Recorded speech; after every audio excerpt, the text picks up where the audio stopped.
Please excuse me in advance. I have severe ADHD and anxiety. My name is Laura Janiszewski.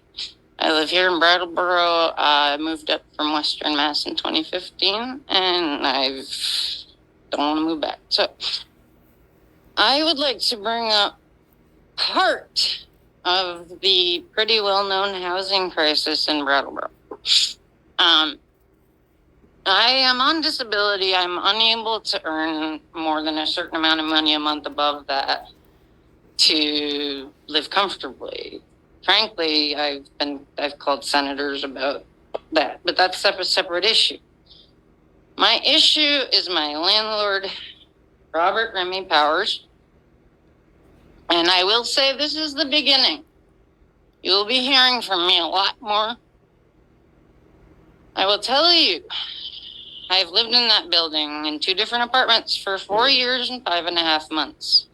Mr. Remy-Powers has repaired exactly one thing I asked him to repair, which was a leaky sink pipe that he wrapped in duct tape. Since then, he has had excuses and some various very illogical reasons why he was unable to make various repairs. Some minor, some not so much. One of the big problems is that the entire building is infested with bed bugs. They are in the walls. There are folks, for some reason, who don't believe bed bugs live in walls. And Bob, I can't prove this. This is my word. But Bob has said to me that he does not believe bed bugs travel between apartments. And they don't, and they won't, because once they find blood, they stay there. I think I convinced him once that they can travel through the cracks and gaps in a huge old house, but I'm not sure that he stayed convinced. So I tend to ramble. I apologize. Over a year and a half, I have been asking for my stove to be replaced because the oven will turn on by itself if you turn it all the way up. He said he could not afford to replace it. At the time, I had received a small inheritance from my uncle passing. I offered to purchase a stove and deduct it from the rent.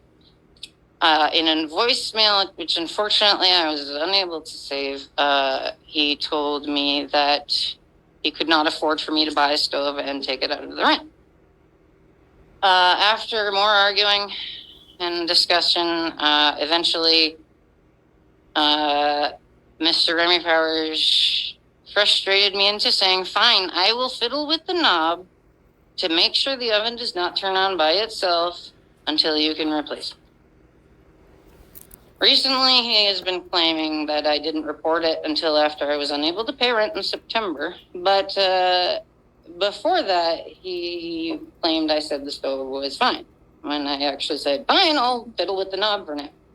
So, he still hasn't taken care of the bed bugs, the stove. 4 hours of texting yesterday.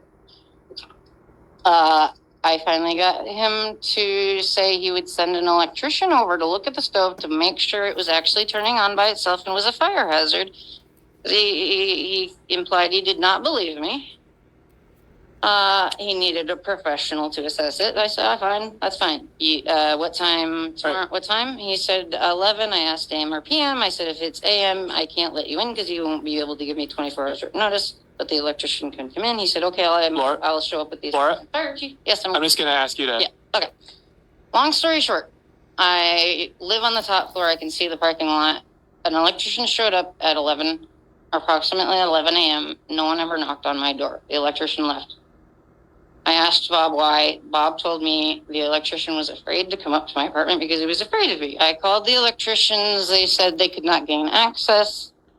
I talked to the assistant fire chief who told me they were actually there for a different apartment. I called the electricians again. They said they were not told which apartment they were there, that they were just to meet Bob. So, long story short, yep. He told me an electrician would be there at 11 a.m. and then did not allow the electrician to come up to my apartment to look at the stove to confirm I have a fire hazard.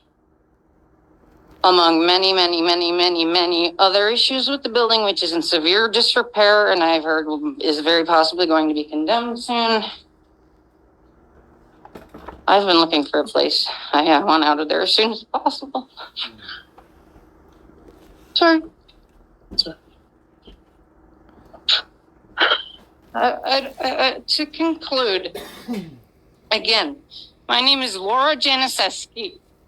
Anyone who has been affected negatively by Bob Remy-Powers, my phone number is 413-269-1070. I prefer text. My email is Lima, Adam, Victor, Adam, Juliet, Indigo, November @gmail.com.